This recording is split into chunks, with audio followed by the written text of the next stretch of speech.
अस्सलाम वालेकुम एवरीवन। सो CVS physiology में पार्ट 1 के लेक्चर्स के लिए जो अगला टॉपिक में पढ़ाने लगे दैट इज अबाउट इलेक्ट्रोकार्डियोग्राम। सबको ये पता है, सिर्फ उसमें हम जो एमसीक्यूज आते हैं उनकी बात करेंगे। जैसे कि आपको बताइए कि एक ईसीजी में generally P wave, QRS complex और टी वेव होती हैं, जो कि सबको पता है।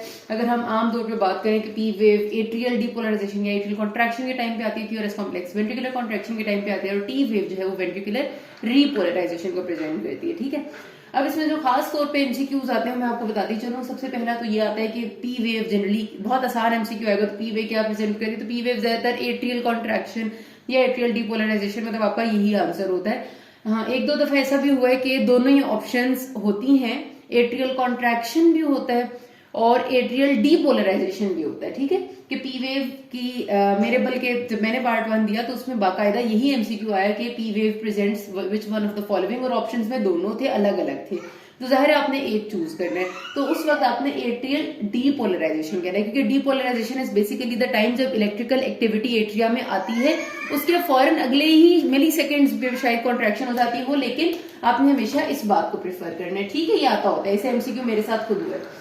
फिर एक और बहुत इंपॉर्टेंट बात आती है कि मैंने आपको पिछली वीडियो में भी ये बात बताई है कि अगर आएगा ventricular depolarisation is presented on ECG by, तो आप लिखेंगे क्यूआरएस कॉम्प्लेक्स बगैर सोचे समझे। लेकिन जब हम बात करेंगे कंप्लीट वेंट्रिकुलर डीपोलराइजेशन की, तो वो आपने हमेशा प्रेजेंट करना है एसटी सेगमेंट से। एसटी सेगमेंट होता है एस के इधर से लेकर टी के शुरू तक। ठीक है, ये एसटी सेगमेंट है, लेकिन कंप्लीट वेंट्रिकुलर डीपोलराइजेशन इस एरिया में होती है। ठीक है जी, एसटी सेगमेंट हो गया और हमारा पी वेव होगी और क्यूआरएस कॉम्प्लेक्स। तीन चीजें मैंने आपको बता दी, एमसीक्यू बहुत ज्यादा आते हैं।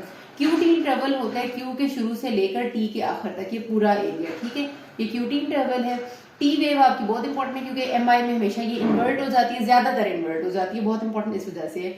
जे पॉइंट हमारा पॉइंट होता है जहां पर बेसिकली आपका क्यूआरएस कॉम्प्लेक्स खत्म हो रहा होता है और एसटी सेगमेंट शुरू हो रहा होता है। ये वाला जो पॉइंट होता है ना, ये जहां पर क्यूआरएस इधर आके खत्म हो गया और एस टी सेगमेंट ये जो इधर से शुरू होगा। ठीक है, इसको जे पॉइंट कहते हैं।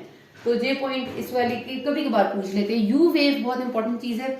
यू वेव इस वजह से इंपॉर्टेंट है क्योंकि यू वेव एक एक्स्ट्रा वेव होती है जो नॉर्मल ईसीजी का पार्ट नहीं है, लेकिन टी वेव के बाद एक छोटी सी हल्की सी आ जाती है, जो हमारे पास तकरीबन हमेशा ही एमसीक्यू में तब आती है जब हाइपोकैलीमिया आंसर होता है, जब पोटेशियम की कमी हो जाती है। ठीक है, उस वजह से। तो ये हमने सारे ये वाली चीजें कर ली। एक और अगली जो बहुत इंपॉर्टेंट चीजें दो तीन एफसीपीज के एमसीक्यू में आती है, वो एक कंडक्शन पाथवे हार्ट का, वो तो आपको ऑलमोस्ट पता ही होगा सारों को। ऐसे नोड से इंपल्स जनरेट होती है, एट्रिया पूरा डीपोलराइज होता है, ऐसे नोड के बाद एट्रिया लिखना होता है। ठीक है, फिर उसके बाद एवी नोड तक जाती है, फिर एवी नोड से आ जाती है यहाँ पर बंडल ऑफ हिस में, उसके बाद हिस पर किंजे सिस्टम में, फिर वेंट्रिकुलर मसल्स में। ठीक है, पूरा कंडक्शन का रास्ता है ये। एक अगला एमसीक्यू आता है ऐसे नोड की लोकेशन। ऐसे नोड की लोकेशन होती है अपर पोर्शन ऑफ एट्रिया या फिर नियर क्रिस्टा टर्मिनालिस। एमसीक्यूज में नॉर्मली ये दो लफ्ज उन्होंने इस्तेमाल किए हुए देखे हैं, जो ज्यादातर आए हैं।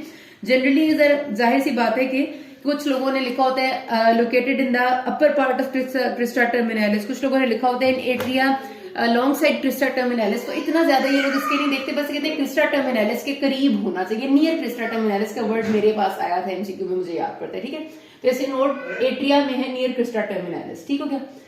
एवी नोड कहां पर है? एवी नोड आपके इंटर एट्रियल सेप्टम में है, दोनों एट्रिया के दरमियान में ये वाली जो जगह होती है, यहाँ पर एवी नोड है। ठीक है, इनके एमसीक्यूज आ जाते हैं कभी कभार, नॉर्मली नहीं आते, जो बहुत जरूरी आता है। अब अगला वो जो मैं बताने लगी वो ये है कि rate of firing and speed of conduction के हिसाब से कौन ज्यादा तेज और कौन कम तेज है, ये बहुत ज्यादा आता है। इसको पक्का याद रखना है आपने। रेट ऑफ फायरिंग के हिसाब से तो आपने यूं ही ऑर्डर याद रखना है और कुछ भी नहीं है, कि सबसे रेट ऑफ फायरिंग का मतलब है कि सबसे तेज इंपल्स कौन जनरेट करेगा और आहिस्ता आहिस्ता हम कम की तरफ जाएंगे। सबसे तेज एसए नोड है, उसके बाद एवी नोड है। ठीक है जी, ये बिल्कुल वही रास्ता है जो कंडक्शन सिस्टम का रास्ता है। एसए नोड है, फिर एवी नोड है, उसके बाद बंडल ऑफ हिस है, यानी ये दरमियान में जो आ जाता है, और फिर आपका परकिंजे फाइबर्स और वेंट्रिकुलर मसल्स दोनों बराबर ही है। ठीक है, तो इसमें आपको ज्यादा याद रखने की जरूरत नहीं है, क्योंकि सबसे तेज से लेकर आहिस्ता होते जाते हैं जैसे हम ऊपर से नीचे जाते जाते हैं। ठीक हो गया जी। और इसी वजह से ऐसे नोड को अल्लाह ताला ने कुदरत ने पेस मेकर बनाया है, बिकॉज ये ऑटोमेटिकली सबसे तेज इंपल्स जनरेट करता है। जो बात डिफरेंट है वो स्पीड ऑफ कंडक्शन की है। स्पीड ऑफ कंडक्शन लाजमी एमसीक्यू आता है, तकरीबन काफी दफा आता है। और क्या आता है जी कि स्पीड ऑफ कंडक्शन सबसे ज्यादा किसकी है, तो ये याद रखना है कि सबसे ज्यादा स्पीड ऑफ कंडक्शन है परकिंजे फाइबर्स की।